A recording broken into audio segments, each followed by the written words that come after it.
नमस्कार दोस्तों। Patna quiz centre online GK GS study में मैं प्रेम कुमार आप सभी को स्वागत करता हूं। दोस्तों, पहले एक इन्फॉर्मेशन है जो आप लोगों के लिए बहुत बहुत ज़्यादा ही इम्पोर्टेंट रहेगा, क्योंकि दोस्तों डुमराव में हमने प्रतिदिन एसके झा का साइंस का chapter by chapter set practice चालू कर दिया है। तो दोस्तों, जिनका भी एग्ज़ाम हो रेलवे जैसे ग्रुप डी, तो वो लोग प्रतिदिन अपना सेट कर सकते हैं। और ये सेट जैसे एक दिन आपका फिजिक्स चलेगा, एक दिन केमिस्ट्री, फिर बायोलॉजी, फिजिक्स केमिस्ट्री बायोलॉजी, ऐसे ही अल्टरनेट करके चलते रहेगा। दोस्तों, इसका समय डुमराव में 11 से 12 है। और दोस्तों, यहीं सेम सिमरी में शाम 3 बजे से 4 बजे तक चलता है। तो दोस्तों, जिनका भी एग्ज़ाम है आप सब आइए और सेट प्रैक्टिस कीजिए, क्योंकि ये सेट आप सबके समझ प्रतिदिन हम लेकर आएंगे। तो दोस्तों, आज का जो हम टॉपिक लेकर आए हैं इस वीडियो के जरिए, इसमें दोस्तों 50 क्वेश्चंस लेकर आए हैं, जो 50 क्वेश्चंस आपका ऑब्जेक्टिव रहेगा। और ये ऑब्जेक्टिव हम फिजिक्स से आज उठाए हैं। तो दोस्तों चलिए, ये 50 क्वेश्चन का आप सब आंसर देखिए, और ये सब बहुत ज़्यादा ही इम्पोर्टेंट है आप सबके लिए। और दोस्तों, आप सब से एक रिक्वेस्ट रहेगा कि अगर ये मेरा वीडियो पसंद आ रहा है, आपको जो सब्जेक्ट का ऑब्जेक्टिव क्वेश्चंस अगर जानना होगा, तो उसके लिए आप हमें मैसेज करेंगे और हम कोशिश करेंगे कि जो आप सब्जेक्ट ने मैसेज किया है उसका हम आपको क्वेश्चंस करा दें। चलिए दोस्तों, आज स्टार्ट किया जाए। फर्स्ट क्वेश्चन, वायु की सापेक्ष आर्द्रता का मापन एवं रिकॉर्ड करने वाला उपकरण का नाम क्या है? फर्स्ट क्वेश्चन आया है दोस्तों। 50 क्वेश्चन में पहला क्वेश्चन आया है, वायु की सापेक्ष आर्द्रता का मापन एवं रिकॉर्ड करने वाला उपकरण का नाम क्या है? तो दोस्तों आंसर हो जाएगा आपका हाइग्रोमीटर। हाइग्रोमीटर के द्वारा वायु की सापेक्ष आर्द्रता का मापन एवं रिकॉर्ड किया जाता है। दोस्तों नेक्स्ट क्वेश्चन पर चलेंगे। नेक्स्ट क्वेश्चन है आपका,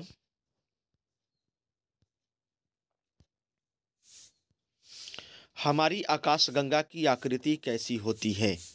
हमारी आकाशगंगा की आकृति कैसी है? तो दोस्तों आंसर हो जाएगा स्पाइरल, सर्पिलाकार। नेक्स्ट क्वेश्चन है आपका, भिन्न भिन्न तारों के भिन्न भिन्न रंग निम्नलिखित में से किसकी विविधता के कारण होते हैं? भिन्न भिन्न तारों के भिन्न भिन्न रंग निम्नलिखित में से किसकी विविधता के कारण होती है? तो दोस्तों आंसर हो जाएगा तापमान। टेम्परेचर के कारण भिन्न भिन्न तारों के भिन्न भिन्न रंग जो है आपको दिखाई देता है। नेक्स्ट क्वेश्चन की ओर चलेंगे दोस्तों। नेक्स्ट क्वेश्चन है 4 नंबर, बैटरी के प्रचालन का मूल सिद्धांत क्या है? बैटरी के प्रचालन का मूल सिद्धांत क्या है? तो दोस्तों आंसर हो जाएगा विद्युत अपघट्य। विद्युत अपघट्य के द्वारा बैटरी का प्रचालन का मूल सिद्धांत के रूप में इसे जाना जाता है। अगला क्वेश्चन है दोस्तों, नेक्स्ट क्वेश्चन की ओर चलेंगे। नेक्स्ट क्वेश्चन है, निम्नलिखित में से वह उपकरण कौन है जिसका प्रयोग पवन के बल एवं वेग के मापन के लिए किया जाता है? क्वेश्चन है, वह उपकरण कौन सा है जिसका प्रयोग पवन के बल एवं वेग के मापन के लिए किया जाता है? तो दोस्तों इसका आंसर हो जाएगा एनीमोमीटर। एनीमोमीटर के द्वारा दोस्तों पवन के वेग और उसके बल के बारे में हम जानकारी लेते हैं। अगला क्वेश्चन है दोस्तों, नेक्स्ट क्वेश्चन है आपका, निम्नलिखित में कौन सा रंग सम्मिश्रण दिन एवं रात के समय सर्वाधिक सुविधाजनक होता है? क्वेश्चन है, कौन सा रंग सम्मिश्रण दिन और रात के समय सर्वाधिक सुविधाजनक होता है? तो दोस्तों आंसर हो जाएगा आपका लाल और हरा। दोस्तों बता दूं आपको कि लाल, हरा और नीला जो है प्राथमिक रंग है, और पीला, मैजेंटा और पिकॉक नीला ये आपका द्वितीयक रंग होता है। नेक्स्ट क्वेश्चन की ओर चलेंगे दोस्तों। नेक्स्ट क्वेश्चन है, ऊनी कपड़े शरीर को गर्म रखते हैं क्योंकि ऊनी कपड़े शरीर को गर्म रखते हैं क्योंकि यह विद्युत का मुख्य रूप से कुचालक होते हैं। विद्युत का कुचालक होते हैं, और ये ऊन जो है मुख्य रूप से क्या होता है? कुचालक होता है। इसी कारण कपड़े जो है शरीर को क्या करते हैं? ऊनी गर्म रखते हैं। अगला क्वेश्चन है आपका, यदि किसी साधारण लोलक की लंबाई आधी कर दी जाए तो उसके दोलन की अवधि क्या होगी? यदि किसी साधारण लोलक की लंबाई आधी कर दी जाए तो उसके दोलन की अवधि, आंसर हो जाएगा गुणक द्वारा घट जाती है। आंसर होगा गुणक द्वारा घट जाती है। यदि साधारण लोलक की लंबाई को आधी कर दिया जाए तो उसके दोलने की जो अवधि होगी वह गुणक द्वारा क्या होती है? घट जाती है। दोस्तों नेक्स्ट क्वेश्चन की ओर चलेंगे। नेक्स्ट क्वेश्चन है, संतुलन एक ऐसी स्थिति है जिसमें होता क्या है? संतुलन एक ऐसी स्थिति है जिसमें होता है आपका, तभी परिवर्तन हो सकता है जब किसी आंतरिक कारक में परिवर्तन होता है। तभी परिवर्तन हो सकता है जब किसी आंतरिक कारक में परिवर्तन होता है। अगला क्वेश्चन है, नेक्स्ट क्वेश्चन की ओर चलेंगे। नेक्स्ट क्वेश्चन है 10 नंबर, बॉल को लपकते या कैच करते समय एक क्रिकेट खिलाड़ी निम्नलिखित में किसको कम करने के लिए अपने हाथ नीचे कर लेता है या पीछे खींच लेता है? तो दोस्तों इसका आंसर हो जाएगा संवेग। अपने हाथ को कैच लेते समय वो पीछे खींच लेते हैं। क्यों? क्योंकि वो अपने संवेग मोमेंटम को क्या कर सके, उसको कम कर सके। अगला क्वेश्चन से आपका, भू स्थिर तुल्यकारी भू स्थिर तुल्यकारी उपग्रह निम्नलिखित में से किस ऊंचाई पर परिक्रमा करता है? भू स्थिर उपग्रह निम्नलिखित में से किस ऊंचाई पर परिक्रमा करता है? तो दोस्तों इसका आंसर हो जाएगा आपका एक निश्चित ऊंचाई पर। एक निश्चित ऊंचाई पर भू स्थिर तुल्यकारी उपग्रह जो है ऊंचाई पर क्या करता है? परिक्रमा करता है। अगला क्वेश्चन है, यदि वायु दाब मापी यदि बैरोमीटर का रीडिंग अचानक तेजी से गिरने लगे तो इससे यह क्या संकेत होता है? वायु दाब मापी या बैरोमीटर जो रीडिंग का इसका अचानक में गिरावट कह रहा है, इसका मतलब होगा अत्यधिक तूफान आने की संभावना। तो दोस्तों बता दूं कि सबसे पहले बैरोमीटर का खोज ई टॉर्सेली के द्वारा किया गया था, जो ये इटली के वैज्ञानिक थे। और बैरोमीटर से जानकारी हम लोगों को ये मिलती है, जब अचानक गिरेगा तो आंधी तूफान का, धीरे धीरे नीचे गिरेगा तो वर्षा का, और धीरे धीरे ऊपर चढ़ेगा तो मौसम साफ होने की जानकारियाँ हमें मिलती है। तो दोस्तों चलेंगे नेक्स्ट क्वेश्चन की ओर। तो दोस्तों 13 नंबर क्वेश्चन आया है, यदि टावर के शीर्ष टॉप में यदि टावर के शीर्ष टॉप से समस्तरीय रूप से प्रक्षेपित किया गया कण जमीन पर उतनी ही दूरी पर गिरता है जो टावर के फुट या पाद की ऊंचाई के बराबर होती है, यह बताइए कि कण द्वारा तय किया गया पथ निम्नलिखित में से किसका भाग होगा? तो दोस्तों इसका आंसर हो जाएगा परवलय का। परवलय का क्या होगा? ये भाग होगा। अगला क्वेश्चन है, क्षुद्र ग्रह सूर्य के चारों ओर किन ग्रहों के बीच में चक्कर लगाते हैं? तो दोस्तों बता दूं कि क्षुद्र ग्रह जो होते हैं वो मंगल और बृहस्पति के बीच में पाए जाते हैं। क्षुद्र ग्रह में सबसे बड़ा क्षुद्र ग्रह आपका सेरस है, और फोर्वेस्टा एक ऐसा क्षुद्र ग्रह है जिसको हम अपने नंगी आंखों से देख सकते हैं। अगला क्वेश्चन से आपका नेक्स्ट क्वेश्चन में कि धूम कोहरा उन स्थानों पर एक आम प्रदूषक होता है जहां पर क्या हो? दोस्तों आंसर हो जाएगा वायु में अत्यधिक सल्फर डाइऑक्साइड की मात्रा हो। धूम कोहरा उन स्थान पर एक आम प्रदूषक होता है जहां पर वायु में अत्यधिक मात्रा में SO2 सल्फर डाइऑक्साइड की मात्रा होती है। दोस्तों चलेंगे नेक्स्ट क्वेश्चन की ओर। नेक्स्ट क्वेश्चन है, माध्यम के तापमान में वृद्धि के साथ प्रकाश की गति क्या होती है? माध्यम के तापमान में वृद्धि के साथ प्रकाश की गति क्या होती है? तो इसमें वैसे ही बनी रहेगी, क्योंकि माध्यम के तापमान में वृद्धि के साथ प्रकाश से कोई कंपेयर इसमें नहीं किया जा सकता। अगला क्वेश्चन है, शीतकाल में कपड़े हमें गर्म रखते हैं, क्यों? क्योंकि वे शरीर की ऊष्मा को बाहर जाने से रोकते हैं। शरीर की ऊष्मा को बाहर जाने से रोकते हैं, इसी कारण शीतकाल में कपड़े हमें गर्म रखने में मदद करते हैं। अगला क्वेश्चन है, रेफ्रिजरेटर में शीतलन किस प्रकार होता है? मतलब कि रेफ्रिजरेटर में जो शीतन होता है, ठंडी होती है, वो किस प्रकार होता है? तो दोस्तों इसमें वाष्पशील द्रव के वाष्पन के द्वारा, वाष्पशील द्रव के वाष्पन के द्वारा रेफ्रिजरेटर में शीतन पाया जाता है। अगला क्वेश्चन से दोस्तों 19 नंबर क्वेश्चन, हम लघु तरंग के प्रसारणों को दीर्घ तरंग के प्रसारणों की अपेक्षा लघु तरंगों में अधिक अच्छी तरह क्यों सुन सकते हैं। दोस्तों क्वेश्चन है, एक बार और समझेंगे इसको। हम लघु तरंग के प्रसारणों को दीर्घ तरंगों के प्रसारणों की अपेक्षा लघु तरंगों में अधिक अच्छी तरह क्यों सुन सकते हैं। तो दोस्तों इसका आंसर होगा आपका कि लघु तरंगों पर वायुमंडलीय विक्षोभ का प्रभाव नहीं पड़ता है। लघु तरंगों, लघु मतलब होता है दोस्तों छोटा, लघु हो गया छोटा, दीर्घ कहेगा तो ज़्यादा मतलब बड़ा। तो दोस्तों कह रहे हैं लघु तरंगों पर वायुमंडलीय विक्षोभ का प्रभाव नहीं पड़ता है, इसी कारण हम लघु तरंगों के प्रसारणों का दीर्घ तरंगों के प्रसारणों की अपेक्षा लघु तरंगों में अधिक अच्छी तरह से क्या करते हैं, सुन सकते हैं। दोस्तों नेक्स्ट क्वेश्चन पर चलेंगे। 20 नंबर क्वेश्चन कह रहा है इलेक्ट्रॉन सूक्ष्मदर्शी का आविष्कार किसने किया। दोस्तों इलेक्ट्रॉन सूक्ष्मदर्शी का आविष्कार किया था नूल एवरुस का। दोस्तों ये 20वां क्वेश्चन है आपका, इलेक्ट्रॉन सूक्ष्मदर्शी का आविष्कार किसने किया था, तो नूल एवं रूस का। अगर दोस्तों कह दे इलेक्ट्रॉन का खोज किसने किया, तो जे थॉमसन, जे थॉमसन ने इलेक्ट्रॉन का खोज किया था। दोस्तों ये आज हम 50 क्वेश्चन लेकर आप लोगों के समक्ष आए हैं। दोस्तों आप सबका एक ही काम होगा कि मेरा ये वीडियो कैसा लग रहा है, इस पर थोड़ा सा आप सब कमेंट करके अपने प्रतिक्रिया को आप लोग हमें बताएंगे।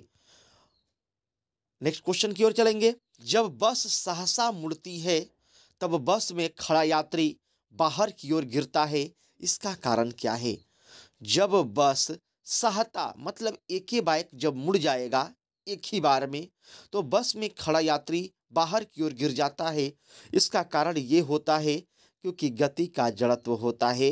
न्यूटन्स का पहला नियम याद करेंगे, न्यूटन्स का फर्स्ट नियम, गैलीलियो का नियम, जड़त्व का नियम, इसी को कहा जाता है।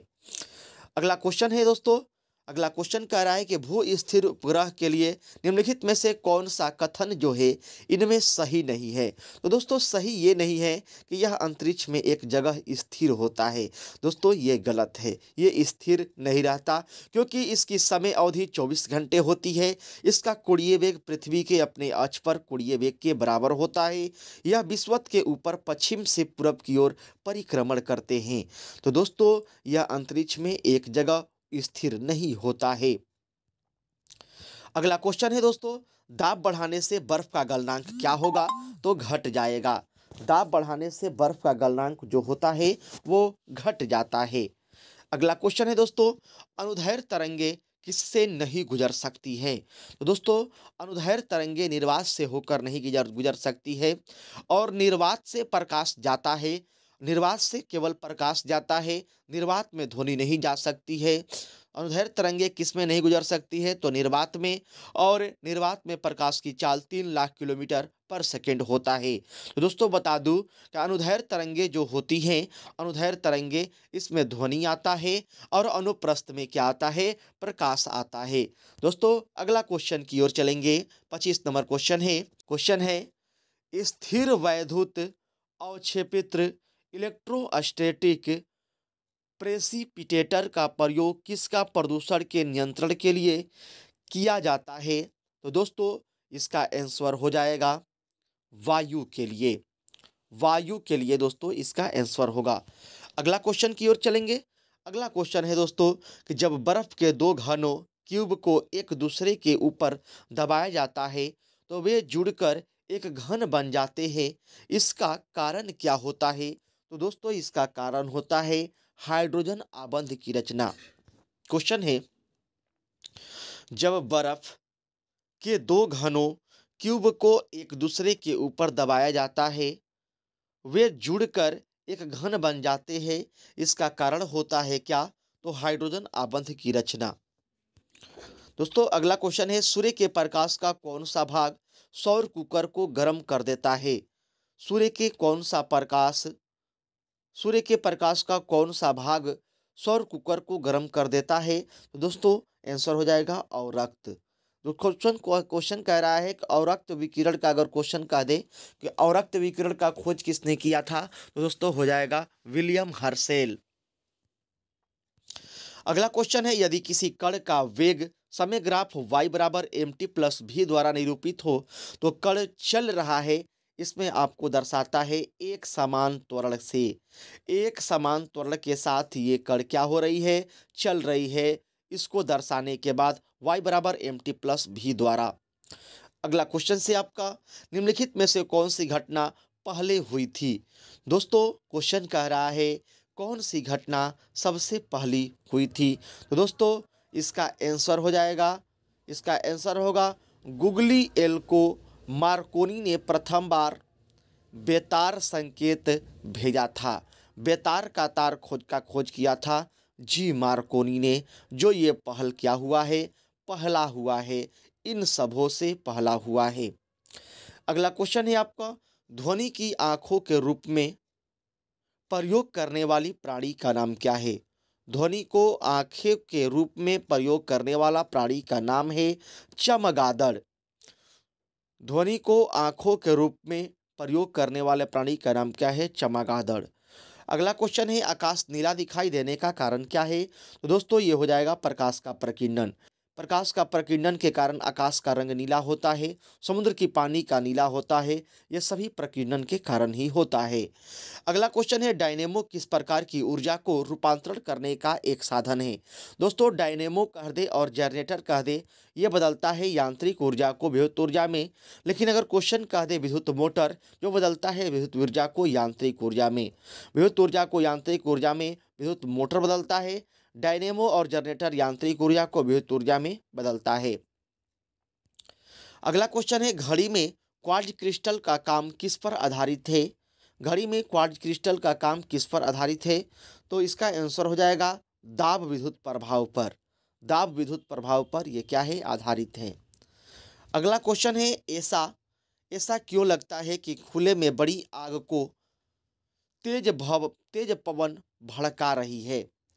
ऐसा क्यों लगता है कि खुले में बड़ी आग को तेज पवन भड़का रही है। देखते हैं दोस्तों, बाहर में जब आग लगा रहता है तो उसका जो ज्वाला होता है, लौ होता है और तेजी से अपने रफ्तार को पकड़ता है। इसका कारण दोस्तों हो जाएगा आपका सी नंबर, क्योंकि आसपास की गर्म वायु ऊपर उठती है और ठंडी वायु प्रवेश करके आग को भड़काने जैसा प्रभाव डालती है। दोस्तों अगला क्वेश्चन से आपका, लैंप की बत्ती में तेल ऊपर चढ़ता है क्यों, तो दोस्तों इसका आंसर हो जाएगा केशिकित्व क्रिया होता है, कोशिकीय क्रिया परिघटना होता है, इसी को कैपिलरी क्रिया भी कहते हैं, जिसके कारण लैंप की बत्ती का तेल जो होता है ऊपर की ओर चढ़ता है। अगला क्वेश्चन है, वायुमंडल में पराबैंगनी किरणों का अवशोषण कौन करता है। वायुमंडल में पराबैंगनी किरणों का अवशोषण कौन करता है, तो दोस्तों ओजोन परत। ओजोन परत दोस्तों जो वायुमंडल में पराबैंगनी किरणों को क्या करता है, अवशोषण करता है। अगला क्वेश्चन से, निम्नलिखित में से किसमें निम्नतापी इंजनों का प्रयोग किया जाता है, तो हो जाएगा आपका रॉकेट प्रौद्योगिकी में। किसमें निम्नतापी इंजनों का प्रयोग होता है, तो रॉकेट प्रौद्योगिकी में। अगला क्वेश्चन है आपका, भूतुल्यकारी कक्षा में संचार उपग्रह स्थापित करने की संभावना सबसे पहले किस व्यक्ति ने दिया था। क्वेश्चन है कि भूतुल्यकारी कक्षा में संचार उपग्रह स्थापित करने की संभावना सबसे पहले किस व्यक्ति ने किया था, तो दोस्तों आंसर हो जाएगा आर्थर सी क्लार्क ने। आर्थर सी क्लार्क ने सबसे पहले भूतुल्यकारी कक्षा में संचार उपग्रह स्थापित करने की संभावना सबसे पहले व्यक्त किया था। दोस्तों अगला क्वेश्चन की ओर चलेंगे, चांद पर आदमी को ले जाने वाला स्पेस शटल का नाम क्या है। दोस्तों आंसर हो जाएगा अपोलो। चांद पर आदमी को ले जाने वाला सबसे पहला स्पेस शटल का नाम क्या है, अपोलो। तो दोस्तों ये भी बता दिया जाए कि विश्व में सबसे पहले चंद्रमा पर जाने वाले व्यक्ति नील आर्मस्ट्रॉन्ग हैं, जो अमेरिका से गए थे 1969 ईस्वी में। तो दोस्तों नेक्स्ट क्वेश्चन की ओर चलेंगे। नेक्स्ट क्वेश्चन कह रहा है 40 नंबर क्वेश्चन कि सूर्य द्वारा उत्सर्जित ऊर्जा का कारण क्या होता है? तो आंसर हो जाएगा नाभिकीय संलयन। सूर्य में ऊर्जा का स्रोत है नाभिकीय संलयन। और परमाणु बम अगर क्वेश्चन कहेगा परमाणु बम किस पर आधारित है? तो नाभिकीय विखंडन पर आधारित है। ये अनियंत्रित नाभिकीय विखंडन पर आधारित है। और हाइड्रोजन बम जो है नाभिकीय संलयन पर आधारित है। नेक्स्ट क्वेश्चन है आपका, बिजली के बल्ब के फिलामेंट के निर्माण के लिए टंगस्टन का प्रयोग क्यों करते हैं? तो दोस्तों बता दूं कि बिजली के बल्ब में के फिलामेंट जो बना होता है वो टंगस्टन का बना होता है। टंगस्टन का संकेत W होता है। और यह टंगस्टन राजस्थान के देगाना के क्षेत्र से निकाला जाता है। दोस्तों इसलिए इसका प्रयोग किया जाता है क्योंकि इसका गलनांक बहुत ऊंच होता है।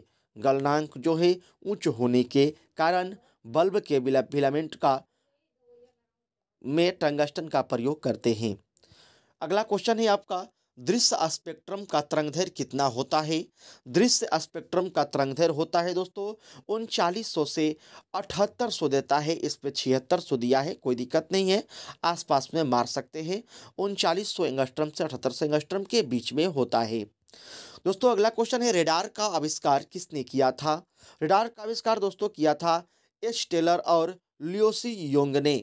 रेडार का आविष्कार किया था एच टेलर और लियोसिंग यंग ने किया था। अगला क्वेश्चन है, प्रकाश के वेग सबसे पहले किसने मापा था? तो दोस्तों मापा था रोमर ने। लेकिन एक क्वेश्चन और देता है कि प्रकाश का वेग का सबसे पहले खोज किसने किया? तो ये दोस्तों हो जाएगा फिजियाउ। प्रकाश के वेग को सबसे पहले खोज किया फिजियाउ। लेकिन प्रकाश के वेग को प्रथम बार नापा था रोमर ने। दोस्तों एक क्वेश्चन और देता है कि जो प्रकाश का वेग का सबसे पहले खोज फिजियाउ ने किया था वो कब किया था? तो 1902 में किया था, जो इंग्लैंड का रहने वाला था। अगला क्वेश्चन है, किसी वाहन के गुजरने पर टीवी का अभिग्रहण रिफ्लेक्शन जो होता है वो खराब हो जाता है, इसका कारण क्या है? किसी वाहन के गुजरने पर टीवी का अभिग्रहण रिसेप्शन खराब हो जाता है। इसका कारण यही होता है कि स्पार्क प्लग जो होती है विद्युत चुंबकीय विक्षोभ पैदा कर देता है।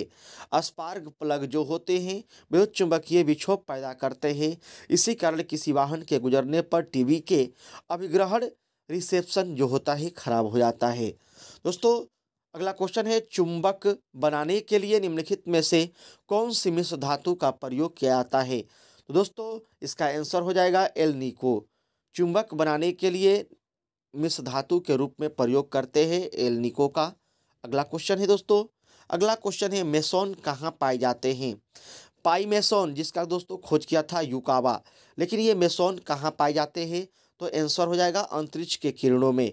अंतरिक्ष के किरणों में ये पाए जाते हैं, जिसका नाम है पाई मेसोनो, जिसका खोज किया था युकावा। युकावा दोस्तों जो जापान का रहने वाला था। अगला क्वेश्चन है, असमान वेग और एक समान त्वरण के साथ चल रहे पिंड के लिए क्या होगा? असमान वेग और एक समान त्वरण के साथ चल रहे पिंड के लिए क्या होना है? ऑप्शन नंबर आपका 2 नंबर हो जाएगा विस्थापन कालग्राफ जो होगा वो आरैखिक होगा। विस्थापन कालग्राफ आरैखिक होता है, इसी कारण असमान वेग और एक समान त्वरण का साथ जो है चल रहे पिंड के लिए बराबर होता है। अगला क्वेश्चन है, लैम्बर्ट नियम संबंधित है किससे? तो दोस्तों ऑप्शन नंबर 4 हो जाएगा प्रदीप्ति घनत्व से संबंधित है लैम्बर्ट नियम। अगला क्वेश्चन की ओर चलेंगे दोस्तों, 50 नंबर क्वेश्चन दोस्तों जो लास्ट क्वेश्चन होगा आपका। लास्ट क्वेश्चन है आपका कि निम्नलिखित में से कौन सा नियम यह कथन को वैध ठहराता है कि द्रव्य का न सृजन किया जाता है और न ही इसका विनाश किया जाता है? तो दोस्तों ये हो जाएगा द्रव्यमान का संरक्षण का नियम। क्वेश्चन कह रहा है कि यह कौन सा नियम कथन को वैध ठहराता है कि द्रव का न सृजन होता है और न ही इसका विनाश होता है? तो ये हो जाएगा द्रव्यमान के संरक्षण का नियम। तो दोस्तों आपका ये वीडियो कैसा लगा हमें कमेंट करके ज़रूर बताएंगे, क्योंकि आपके कमेंट का हम बहुत बेखबरी से इंतज़ार करते हैं। वीडियो कैसा लगा? ऐसे अनेक प्रकार के हम आज फिजिक्स जैसे लाए हैं, केमिस्ट्री लाएंगे, बायोलॉजी लाएंगे, इकोनॉमिक्स लाएंगे, सिविक्स लाएंगे, आपका ज्योग्राफी लाएंगे, करेंट अफेयर लाएंगे। ऐसे ही करके हम लाते रहेंगे। अगर आपको ये चीज़ पसंद आएगा तब आप हमें मैसेज करके, कमेंट करके ज़रूर आप लोग अपने प्रतिक्रिया को बताएंगे। धन्यवाद। अगर हमारे चैनल पर नए हैं तो हमारे चैनल को सब्सक्राइब कर लीजिए और हमारे बेल आइकन को ऑन कर लीजिए, ताकि हम जब भी वीडियो डालें उसका नोटिफिकेशन आपको मिलता रहे।